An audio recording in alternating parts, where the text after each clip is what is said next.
네, 방송가족 여러분 평안하셨습니까? 자, 내일이 구정인데 이제 우리 어렸을 때만 해도 신정은 별로 센 기억이 없고 구정이 진짜 명절이어서 구정날 온 가족이 모여서 차례도 드리고 했던 그런 기억이 납니다.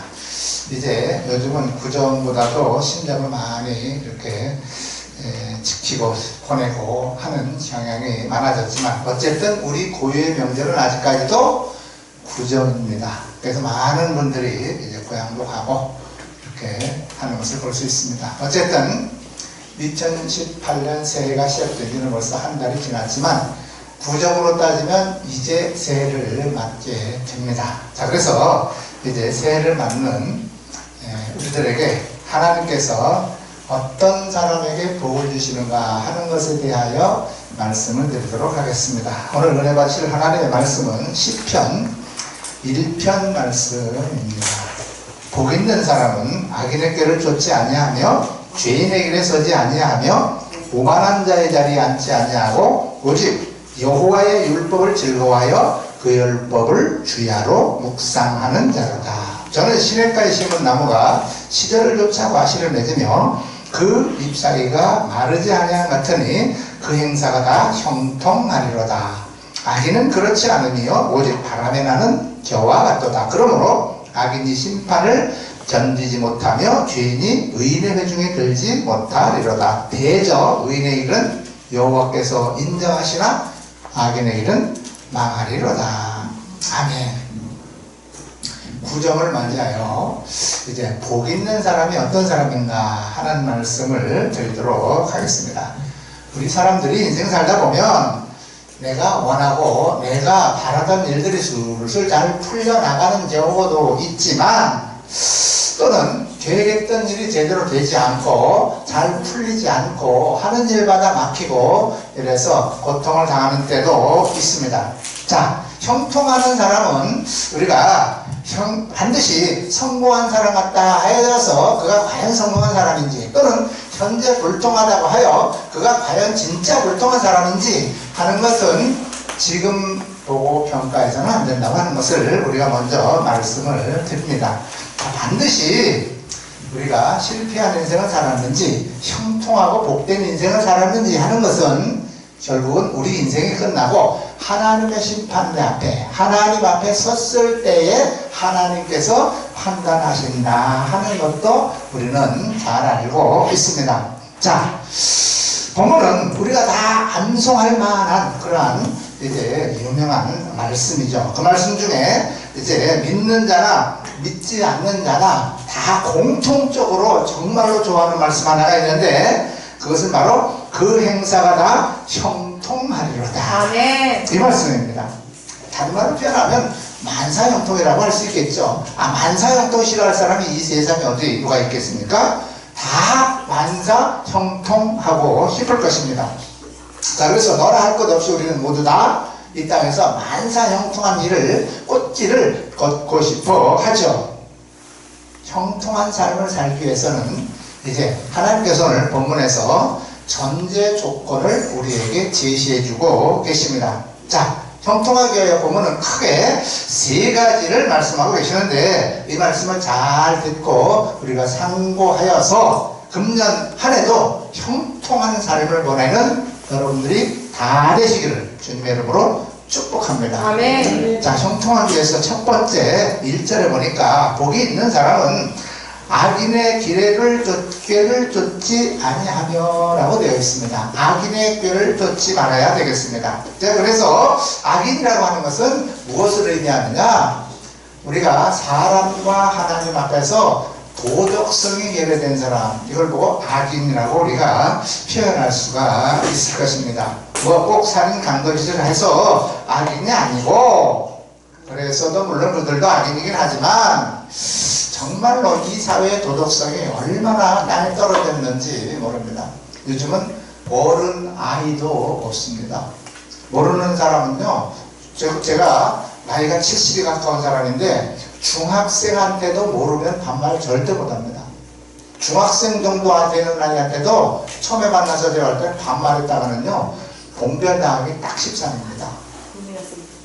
옛날에 우리 어릴 때 같으면요, 나보다 어른이라 그러면 무조건 공손했고 무조건 인사했고 무조건 어른이 반말로 야단쳐도 이랬지, 요즘같이 이렇게 도덕이 땅에 떨어진 때가 정말로 없었습니다. 도덕성이 완전히 땅에 떨어진 요즘 세태입니다. 그리고 우리 어릴 때만 해도 사촌은 굉장히 가까운 사이였습니다. 육촌도 가까운 사이였습니다. 이렇게 구정대 우리가 모여서 이제 세배를 다니고 할 때는 육촌까지도 다 모여가지고 우르르 몰려다니면서 집집마다 동네마다 어른들 찾아다니면서 인사를 했던 기억이 있습니다. 지금은 육촌은 아주 완전히 남이고요, 사촌도 가정에 무슨 대소사나 경사나 이런 일이 있어야 한 번씩 1년이나 2년에 한 번씩 만나고, 좀 먼 사람들은 형제간에도 엄청나게 먼 사람들도 요즘 부지기수입니다. 특히 부모의 유산 문제가 걸리면요, 형제가 형제가 아니라 저놈을 왜 나가지고 내가 부모 재산을 내가 독차지 못하지? 오히려 적이 돼버려가지고 원수가 되는 경우도 왕왕 많이 있는 것이 작금의 세태입니다. 얼마나 도덕성이 결여됐습니까? 짐승들이 먹고 사는 것처럼, 그런 본능처럼 돈 몇 푼 때문에 강도짓을 하고, 그리고 사람을 죽이는 것을 밥 먹듯이 하고, 부모가 자식을 버리고 자식이 부모를 내다 버리는 이러한, 이것이 진짜 도덕성이 결여된 악인들이라고 할 수가 있을 것입니다. 이것이 바로 도덕적으로 타락한 작금의 이제 세태입니다. 이런 사람들을 하나님은 악인이라고 표현하고 있습니다. 자, 이런 악인의 삶을 살면 한 하나님으로부터 복받는다는 것은 일찌감치 포기한 것과 똑같습니다. 또 이제 그 밑에 보니까 악인은 꾀를 가지고 있다고 하네요. 꾀가 뭡니까? 꾀가 뭐예요? 교활한 지혜를 꾀라고 합니다. 교활한 지혜. 근데 꾀가 좋은 쪽으로만 사용되어진다면 정말 좋겠는데, 나쁜 쪽으로 교활한 꾀를 낸다 하는 것이 악인의 꾀라고 하죠. 그들은 말도 잘하고 행동도 민첩하고 정말로 총명해서 그들은 이 세상에서 성공하고 있는 것처럼 보일지 모르지만, 사실은 이 악인들은 하나님의 창조 질서, 인륜, 도덕을 이제 문란하게 할 뿐만 아니라 그와 반하는 삶을 살아가기 때문에 하나님께서 절대로 그들에게 복을 주실 수가 없다고 하는 것이죠. 본문에 보면 악인의 길을 쫓지 말라라고 말씀하시는데, 그게 무슨 뜻이냐면, 악인들과 함께 나쁜 짓을 서로 의논하지 말라, 그런 뜻입니다.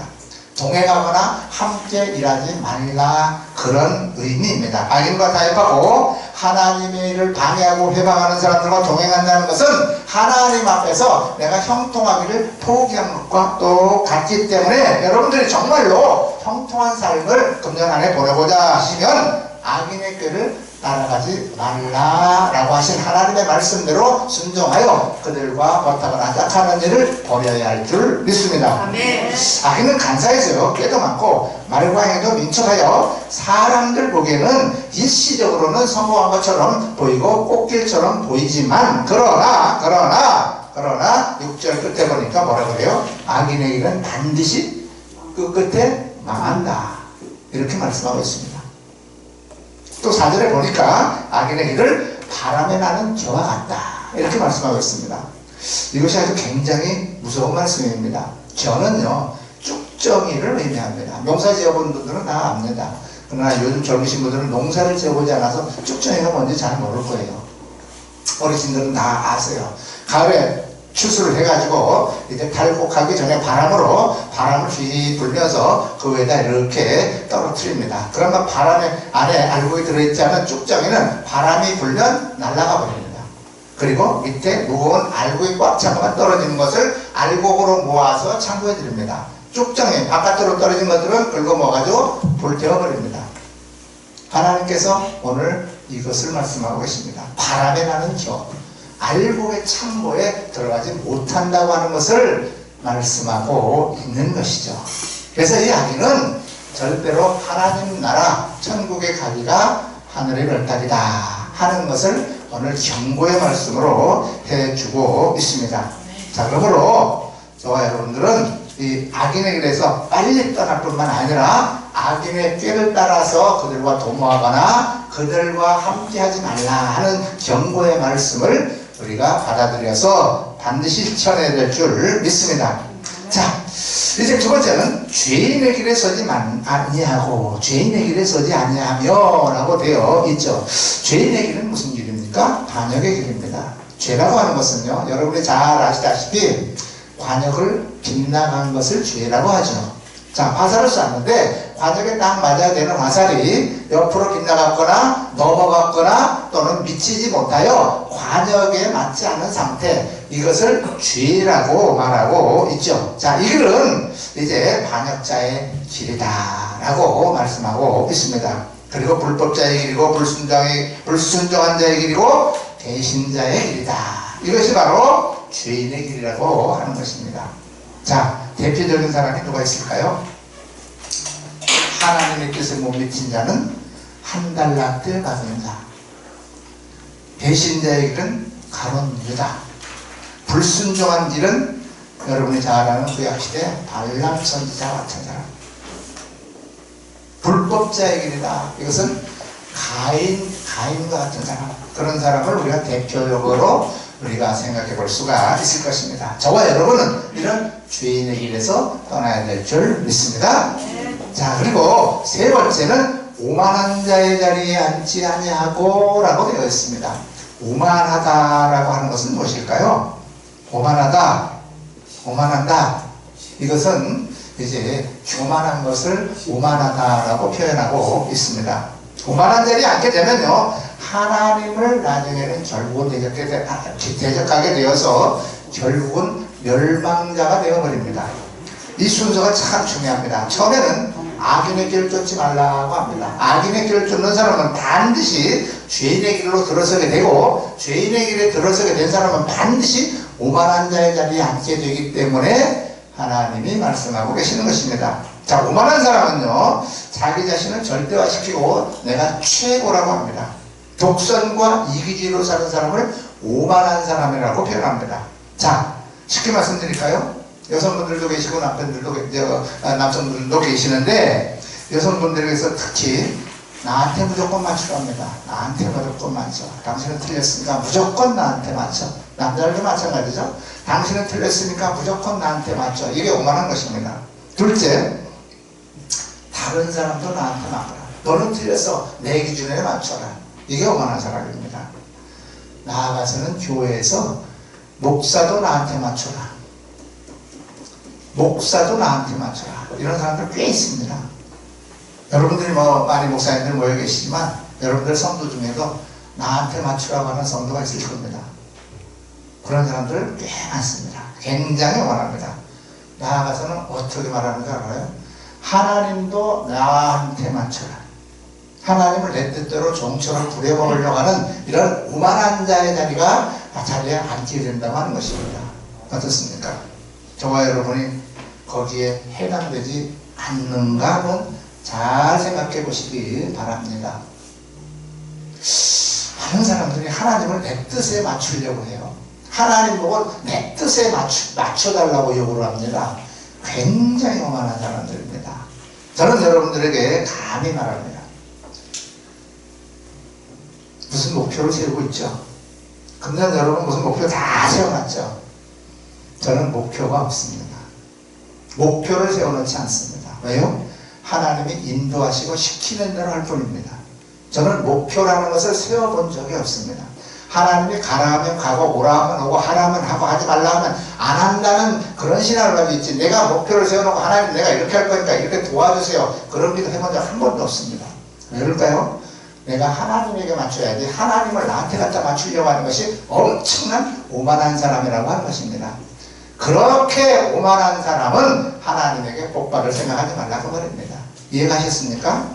네, 제가 하신 말씀이 뭐 좀 불편했다면 참 죄송하게 생각합니다만은 제 신앙은 그렇습니다. 여러분의 신앙, 여러분들이 제 신앙과 틀리면 여러분의 신앙대로 신앙생활 하시면 됩니다.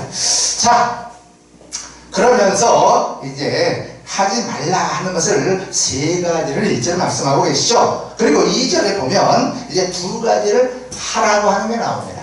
자, 오직 여호와의 율법을 즐거워하여. 아멘. 여호와의 율법이 뭡니까? 하나님의 말씀이죠.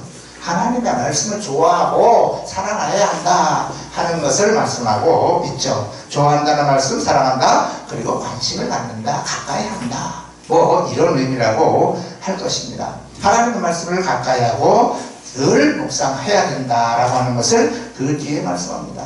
주야로 묵상한다라고 말씀하고 있는데, 주야라고 하는 표현은 항상, 늘 이런 뜻이라고 우리가 해석해도 무리가 없을 것입니다.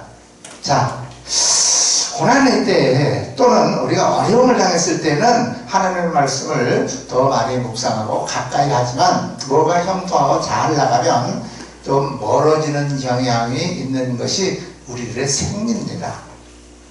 자, 바로 그 말씀에서 빛이 나고 등불이 되기 때문에 우리는 어려울 때에도, 고통의 때에도, 힘들 때에도 하나님의 말씀을 묵상해야 되지만, 사실은 잘 나가고 형통할 때, 근심 걱정이 없을 때에 더 하나님의 말씀을 묵상하고 가까이 하려고 노력해야 된다고 하는 것입니다. 기쁠 때, 즐거울 때, 그런 때도 늘 하나님의 말씀을 묵상하는 그러한 삶을 살아가시는 저와 여러분에게 하나님께서 이제 3절에 있는 그러한 엄청난 복을 우리에게 주신다고 하는 것이죠. 저는 시냇가에 심은 나무가 시절을 쫓아와 씨를 맺으며 그 잎사가 마르지 아니함 같으니 그 행사가 다 형통하리로다. 행사가 다 형통하리로다. 행사가 다 형통하리로다. 만사 형통하리로다. 아멘을 3번이나 하는데도 아멘을 안 하는 사람은 형통하기 싫다고 말이죠. 하는 말을 보면 알아서 하세요. 제가 3번이나 계속 했는데 아멘 하루도 안 하는 거 보니까 하시는 분 몇 분 빼고는 그런 분들은 만사 형통이 싫은가 봐. 할 수 없어요. 내 책임이 아니에요. 자, 과연 내가 악의 길을 버렸는가? 죄인의 자리에서 내가 떠났는가? 오만한 자의 자리에서 내가 내려앉았는가? 그리고 하나님의 말씀을 즐거워하고 기뻐했는가? 내게 주신 말씀을 내가 주야로 묵상하고 있는가? 무언가 꼬이고 잘안된다면 이 부분에 여러분이 검토해 보시기 바랍니다. 그리고 미치지 못한 것이 있다 하면 그 부분을 먼저 한번 해결해 보시고 여러분이 이제 그 말씀대로 한번 실천해 보시기 바랍니다. 그러면 하나님의 말씀은 1.1을 또 오류가 없기 때문에 반드시 만사 형통, 그 행사가 다 형통하게 될 줄 믿습니다. 취할 것은 버리취하고 버릴 것은 버리시다. 지난 금년 이전까지는 그렇다 할지라도 우리에게 다시 한번 새해를 주시고 새날을 주시고 새로운 기회를 우리에게 하나님께서 주셨기 때문에 우리가 취할 것은 취하여서 하나님께서 우리에게 주시고자 예비해 놓은 만사 형통, 그 형통의 복을 다 받아 누리시는 복된 저와 여러분들이 다 되시기를 주님의 이름으로 축복합니다. 축복합니다. 기도하겠습니다.